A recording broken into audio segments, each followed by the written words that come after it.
Hey everybody, I'm Chris Fafalius, and I'm the producer of Krista Makes a Podcast and the host of the One Hit Thunder podcast. And I'm Matt Kelly, host of Horror Movie Night and the producer / the head of content for the Geekscape Podcasting Network. Between the two of us, we have, believe it or not, 25 years of podcasting experience, and we want to help you start your own podcast. We know podcasting, and we want to share that knowledge with you. So whether you're new to podcasting or you want some feedback on your currently active podcast, we want to help. Or perhaps you're just overwhelmed with all of the editing work. Well, we can help you with that also. You can contact us at info@weknowpodcasting.com for more information. We're excited to help your podcasting dreams become a reality.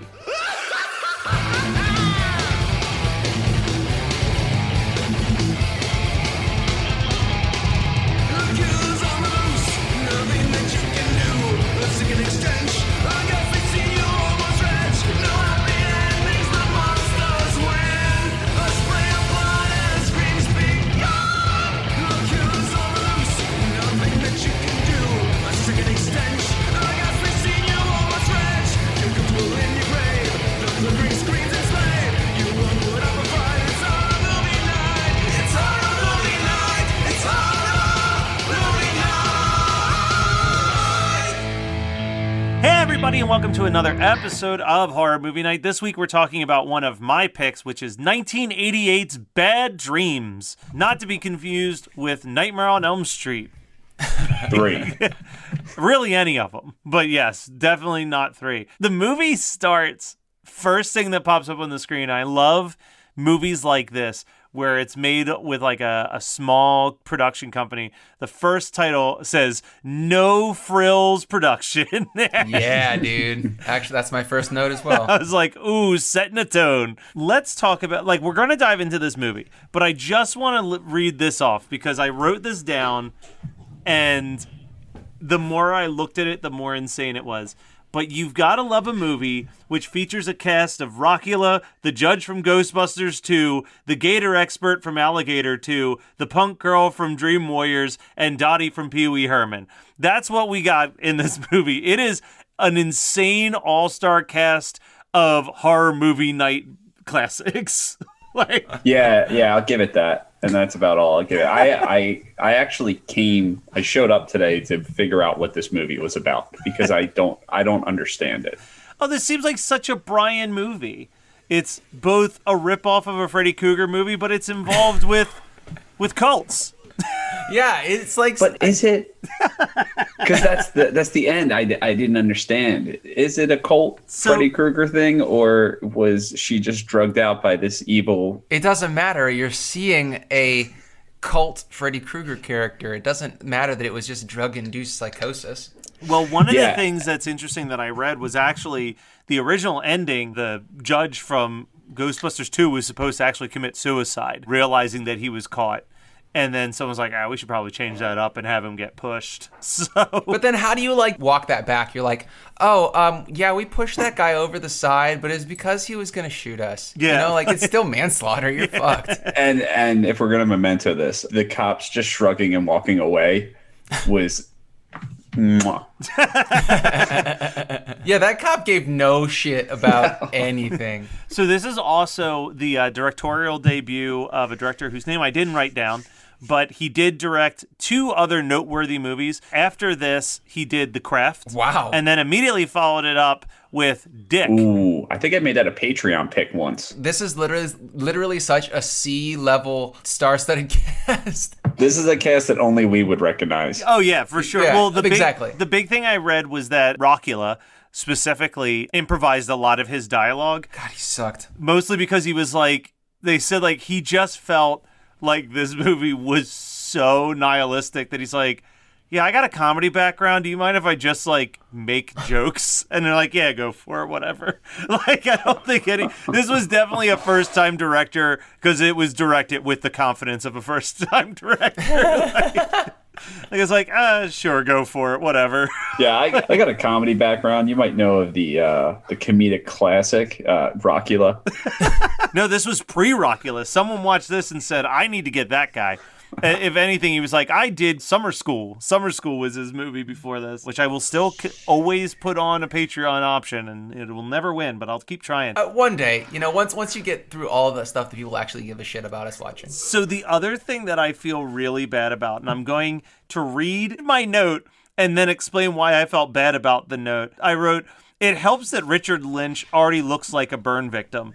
And then I realized, he is actually a burn victim. He set himself on fire in the 60s when he was on drugs and ended up burning 85% of his skin off. I thought that was Richard Pryor. No, this was this guy also. Let's walk past this. I don't really want to have any more conversation about his burns because this is really treading into territory that we may regret. So, no, very good call. I have a note here. Me Magazine, ever heard of it? I was in a coma. Yeah. Well, so speaking of the coma, there is the scene where she comes out of the coma, and the first question from the reporters is that some kind of record for a coma? Which is like definitely the pressing information that we want to know. And how is she able to walk and talk and chew? Like, all of her muscles should have been atrophied, right? For 10 years? Yeah. I don't know. I know this kid whose uncle didn't get out of bed for like 10 years, and then once he got tickets to a chocolate factory, he could dance, and he was pretty mobile. I saw it coming. I did too, but I was like, let him finish, because this is good. At the beginning of the movie, we see the cult sequence where the explosion happens, the original death cult, and the one guy I had to look, because I thought for sure it was the star of Basket Case as one of the cult members, but it's not. It's just some dude. Yeah, he does. I actually remember. I didn't write that down, but I do remember that character's face. Yeah, because he had like the big fro and the just very forgettable face, which is the guy from Basket Case. And probably incredibly bad guitar playing skills too. The thing with this movie, and it was like I had a hard time deciding if I wanted to pick this or not wanted to pick this. You need to tell us, how did you find this movie? Because this was a first watch for me, obviously. Scream Factory. This was one of those ones where I was scrolling through a Scream Factory sale, and they were selling this and Visiting Hours on a double feature Blu-ray for like $10 on one of their sales. And I was like, I've heard good things about Visiting Hours, but that Bad Dreams poster looks dope. So I'll just spend the $10. And I watched it, and I definitely thought that Bad Dreams was the better of the two when I watched it. But, like, I could never remember why. Like, it's one of those movies where I watch it, I'm like, yeah, it was all right. But then, like, gun to my head, I couldn't tell you what the movie was about, like, no more than 24 hours after the fact. This was just in that same vein. Like, I think the problem is that I read that there's a scene that was heavily edited when they made the movie. And I get the vibe that a lot of the kills suffered the same fate. Towards the end, there's the car kill where he like runs over the dude multiple times. And that was like, that apparently got them an X rating originally, and they had to trim it down. So you're seeing the trimmed down version of that car sequence, which is still pretty brutal. And it makes me think that if they're going to make just the car scene that brutal, probably a lot of the other kills went a little further. Because this is like 1988. This is prime time for MPAA really cracking down on horror films and making them trim out the gore. Like, I think Friday the 13th Part 7 that would have been came out. 7, I think, in 88. 7 right? was the one that got, like, almost like every kill is trimmed out of it at this point. There's something that's so weird about how self-harm makes me squirm, but murder doesn't. Yeah. Like, I feel like if somebody would have taken a scalpel and stabbed it in Dracula and like drag it down his stomach, it wouldn't have bothered me as much as him doing it to himself. Oh my God, when he just slams the knife, his hand into that knife, it like, yeah, it's like, oh,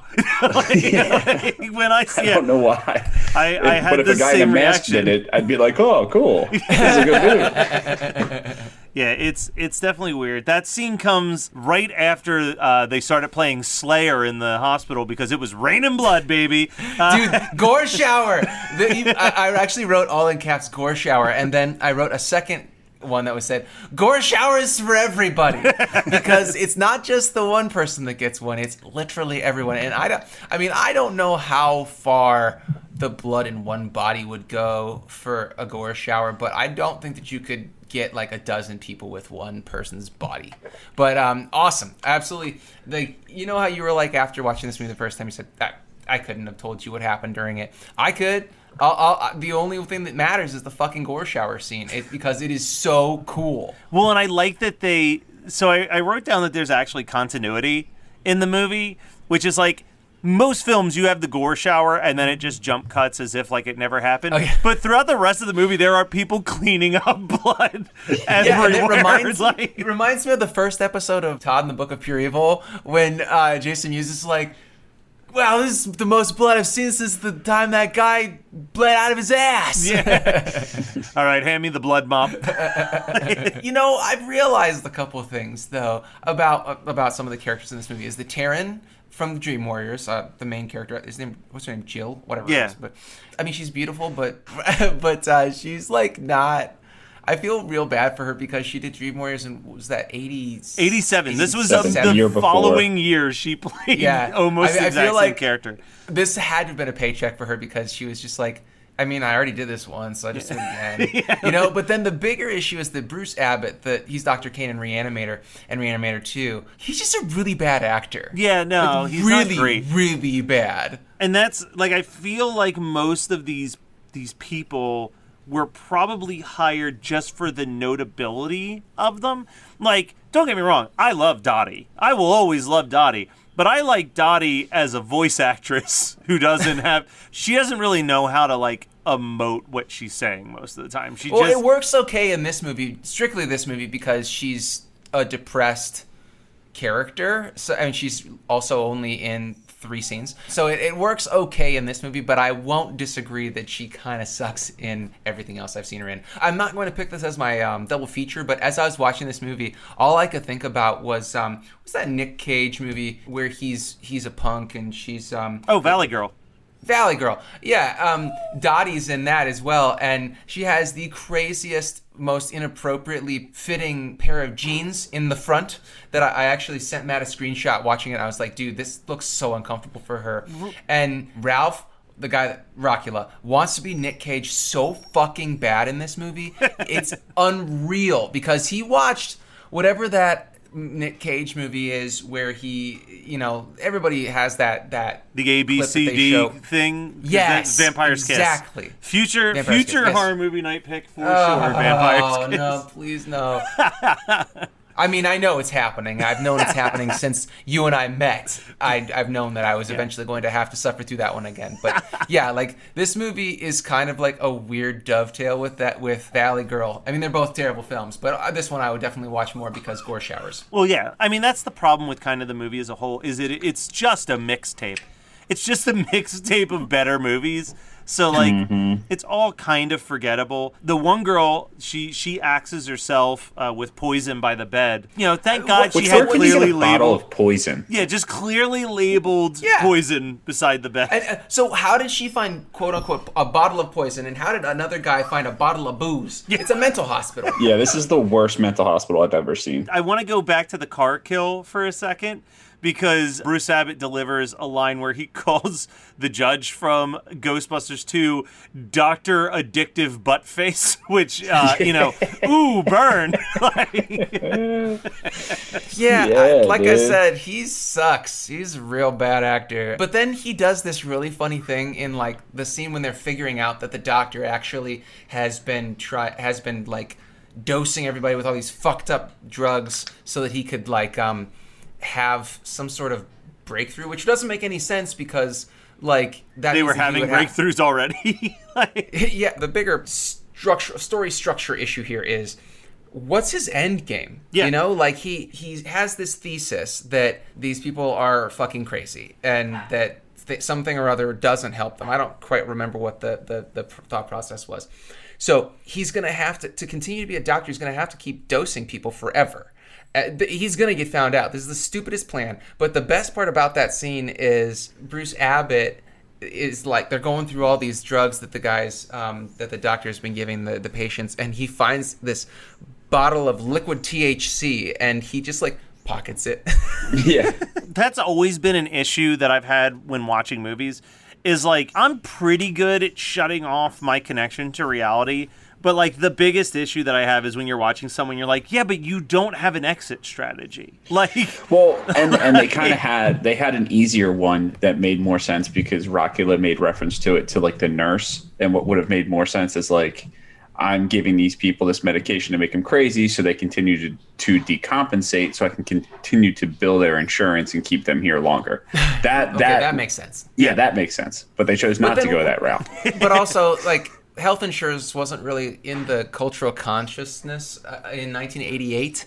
But Rockula did make a comment where she was like, your outburst, we're going to bill for that. And they're like, yeah, well, you guys bill for everything. Aren't you going to bill for that guy's body bag? How do you remember this from Rockula?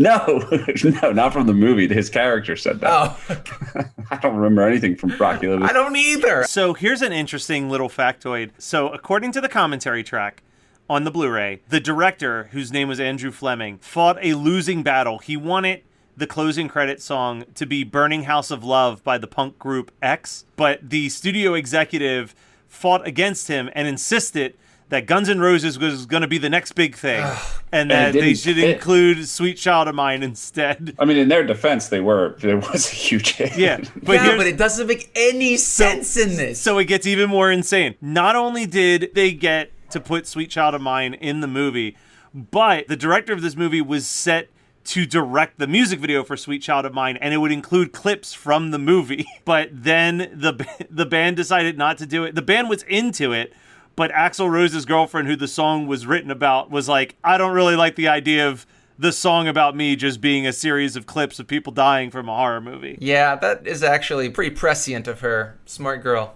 But yeah, it does not fit in to the song, like to the movie at all. It makes no sense when it shows up, and it doesn't make sense when it stays. So, but you know what? What a guitar riff. Do we have any other thoughts about Bad Dreams? No. Well, Matt, it's your turn to go first for double features because you picked it. And I will, but I want to set an apology out there to all of the listeners, because if you are listening to this and haven't seen the movie, I don't think you understood a goddamn thing we said for the last 20 minutes, because we didn't really even have good means of trying to explain what this movie's about. But if you can find a copy of it, is it streaming anywhere, Scott? Yeah, but it's like $4 on Amazon Prime. Okay. Not worth the $4. But if it pops up on Shudder, give it a watch if it ever shows up. But what I was going to say is that if you can crowdfund the $10, pay for it at Scream Factory, rip a copy, and then just distribute it to your friends. There you go.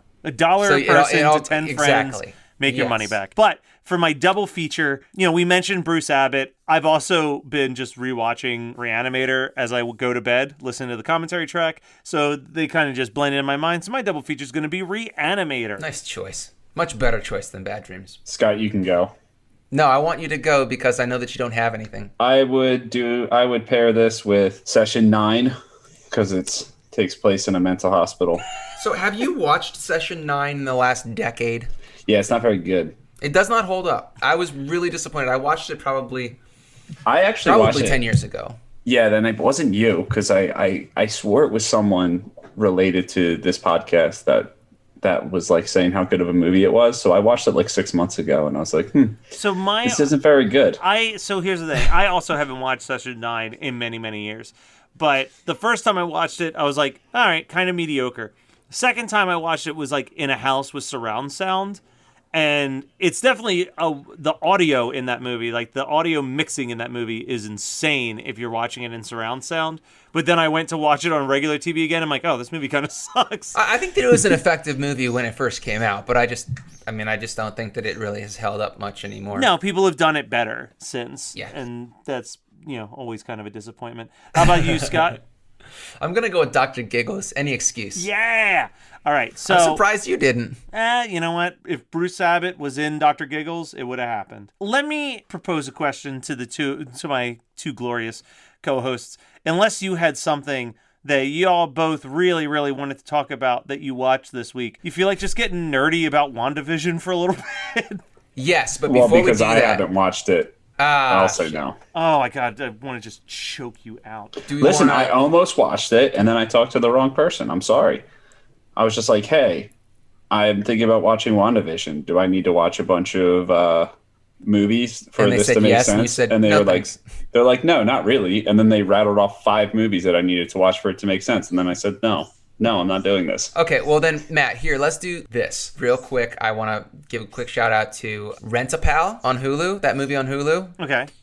With Will Wheaton in it. Somebody posted it in the group months ago, and then Chris from the group messaged me last night and said, "Hey, it's on Hulu now, and it's awesome." And I was like, "Yes!" So I watched 2/3 of it today. I didn't finish it, but I have a feeling that it is, as long as they don't completely biff the final act, it's definitely going to be in my top 10 for 2021. It's the first good horror movie I've watched in 2021, and definitely excited for other people to check it out as well. Nice. But yes, let's talk about WandaVision. Brian, since you're not going to watch the show anyway, Matt and I are just going to spoil the first 3 episodes. I mean, there's cool? not even that much It's not even to necessarily spoil. No. The reason I want to talk about WandaVision, honestly, is about a status that I saw someone post on Facebook that made me infuriated. And I want to tell you the quote. The person said... It takes a lot to make you infuriated. Oh, I know. Too. The person said, all right, 3 episodes in and I'm done with WandaVision. I signed up for high art sci-fi, not shitty sitcoms. And if you're watching WandaVision and not seeing it for high art sci-fi, then I don't know what the fuck you're watching. If you're not realizing that, like, yeah, they're in a shitty sitcom and nobody wants to be there but Wanda, and that's why it's so horrifying and so deep in the sci-fi, then, like, you obviously don't know science fiction beyond, like, well, where's the Star Wars monsters? They're like Black Mirror is not really that's what sci-fi. I mean. It's literally Marvel it's presents basically Black Mirror. Yeah. episodes. Oh my God, it's so good. And Brian, I don't know who told you not to watch it, but the way that I know you loved watching old Nick at Night shows, like, it is going to be your favorite Marvel production. Yeah, the first episode's Dick Van Dyke. The second episode is Bewitched. The third episode is Brady Bunch. I think the next episode is going to be not Full House. What was the 80s sitcom? I don't know. I know that it's supposed to get us all the way up to, like, Modern Family. Like, one episode is going to be designed like the show Modern Family. Oh, cool. I didn't know that. Yeah, one. like, it's supposed to go throughout, like, the entire history of sitcom television. Family sitcoms, yeah. Like, so it's like, that's awesome. Like, that's, I legitimate, and it's tough to say this because I feel like every time you see a new Marvel thing, you can say this, but I genuinely think this is going to be my favorite Marvel production. Like, it's just, it hits all of the Matt Kelly check boxes for me of, like, it's weird, it's funny, but it's like that cheesy funny. Like, it has that nostalgia to it. But it is, I am so on board for it. Yeah, I mean, the person didn't say it was bad. They just said that it would require you to do some work, and so you're like, no thanks. And because they're always lies. You guys are all liars. You're like, you have to watch Doctor Strange to understand this movie. So then I watched the entire Doctor Strange, and then I watched the next movie, and for like 5 seconds, the guy's like, oh, excuse me, my name's Doctor Strange, just passing through.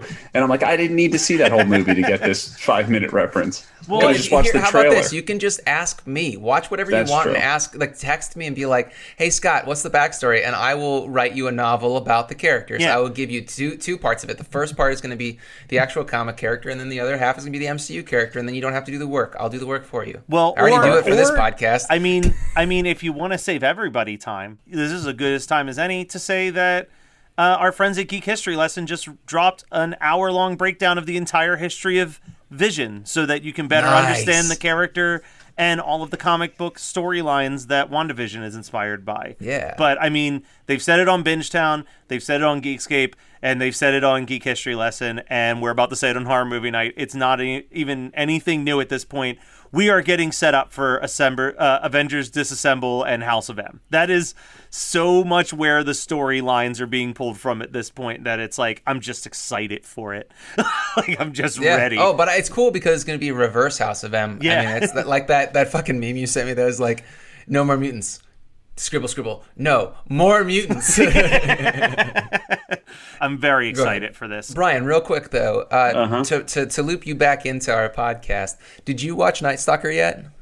Yeah. Dude, there's just something about documentaries these days that A, make it so intimidating for me, because like Night Stalker and McMillions are like the same thing for me in the sense it's like not only is it a good story as it is, I just feel like they were both edited so fucking well. Oh yeah, Well, like the editing of Night Stalker is insane. Well, and Yeah. someone pointed out, which I guess I didn't think about at the time that I was watching it, but like someone was like, you know what makes Night Stalker great is that it's a documentary about the victims and the people that caught the killer instead of something that's just glorifying the killer for 40 episodes. And that's all I want. That's all I want. That's why the Ted Bundy tapes didn't do it for me. Why Zodiac is one of my favorite movies. Like, there's just something. Golden State Killer was my favorite serial killer because like every piece of information about those things is just like really hyper focused on people trying to figure out who it is, and it's so much better to me. Than anything else. No, Night Stalker was like that was one of those ones where I rocked through that shit so quickly. Like, we finished it in 2 nights. Megan was like, "Do you want to watch this?" I was like, "I mean, if you do." And then we were both captivated, and we wasted 2 full nights, like not doing anything except for just watching with slack jaws, being like, "Holy fuck, this really happened." It's like I knew about the Night Stalker, but I didn't know about the Night Stalker. Yeah, and that's the thing. Like, I walked away from it, I was like, "Yo, that dude," and I think that's like. I'd be hard pressed to find a serial killer doc that doesn't make it seem like that particular serial killer was the most fucked up of them all. Like that's usually the angle from every single one of them. I don't know, man. But this one, I really walked away from feeling like, no, this guy's probably the most fucked up one of them all. Yeah. I mean, Brian, you're our expert on it. I would say BTK for me, just because of the amount of kids involved. You know, like... Oh, because Ramirez didn't kill kids, he just raped them. Yeah. I don't know. I honestly don't know if that's worse, though. Yeah. There's something so weird about it, though, like, because Jade was, like, asking me when I was watching it, she was like, do you think that people are born serial killers, or do you think they're made that way? And then told me to stop talking because I went into, like, this too deep of a rant. Because like I really feel like you need both. The answer is both. Yeah. Right? Because there aren't many serial killers that don't have a traumatic childhood, but there are many, many people that do have a traumatic childhood that go on to live normal lives. I think that it's always the argument. I always think of the Tales from the Crypt comic book argument that someone wrote an article in the 50s that said that the Tales from the Crypt comic books were turning kids into juvenile delinquents. And his evidence for it was that every juvenile delinquent that he had to interact with as a like psychologist all loved Tales from the Crypt comic books. But like the flip side was that the Tales from the Crypt comic books were the most popular comic books amongst all of the kids. So it's like you can't say that the comic books are turning every kid into a juvenile delinquent because every juvenile delinquent you interact with reads that comic book. Yeah, and that's not accurate. I read Archie comics as a kid, and I had no friends. So I think that actually is a direct correlation because who wants to hang out with a kid reading Archie comics? You loser. This is why you can't watch WandaVision, is instead of reading Marvel comics like everybody else, you're like, I want to see what Jughead's up to. Well, you know, he's eating a big sandwich. Marvel needs to market better. I'm sorry. You know who's a great marketing company that has high quality comics? Bazooka Joe. You want me to read your shit? Give me a piece of gum. Yeah, man. Bazooka Joe... I think it was very recently that I realized that I kept mistaking Archie characters as Bazooka Joe characters. Because I'm like, doesn't Jughead usually have his turtleneck pulled up to his nose? Yeah, that's Bazooka Joe, dude. That's BJ. All right, do we have anything else we want to say? This was a tangent-filled episode, but I'm content with it. You know what, guys? You heard us make a couple mentions of it early on, that this movie is a direct ripoff of Friday the 13th, Part 3, The Dream Warriors. Matt, Nightmare on Elm Street. What did I say? You said Friday the 13th, so you might want to say that again. Yeah, let me try that over again. Dear God. All right, guys. This is why we get bad reviews. Yeah. We know nothing. All right, guys. So that is our talk about Bad Dreams, which, we've made hints to is a painfully obvious ripoff of Nightmare on Elm Street Part 3, The Dream Warriors. I'm so in my head now. Please don't edit this. Because I pictured that pause. I pictured you putting your head down, closing your eyes, and taking a deep breath, and then starting over. That is 100% what happened. But yeah, so go over to our Patreon, listen to us talk about the some other blatant ripoffs that we've seen in our lives in movies. And then come on back to the main feed where we'll have another episode of Horror Movie Night just in time for the season of love.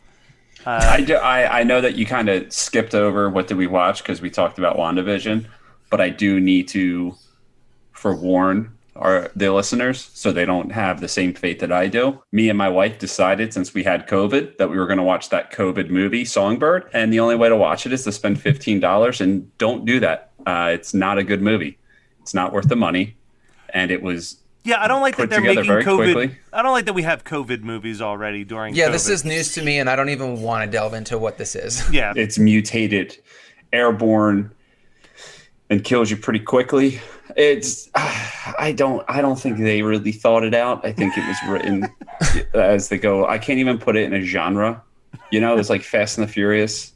It's like, is it an action movie? But no, you know. All right, well, great job not selling the movie that you don't want people to watch. So I think you did a good job there. Awesome. But yes, we will be back next week with another episode of Horror Movie Night.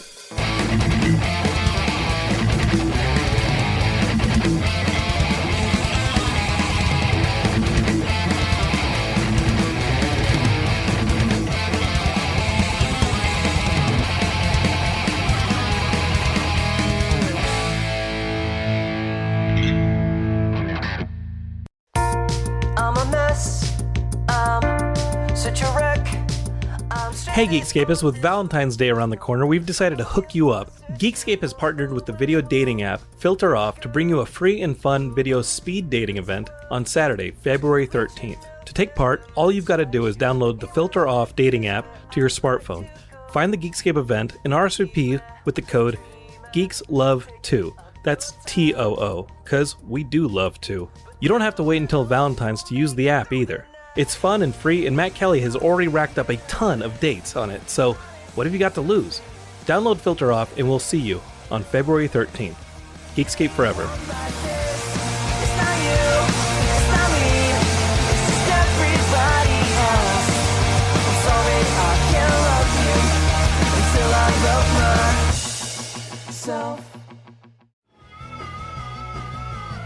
You're listening to the Geekscape Network.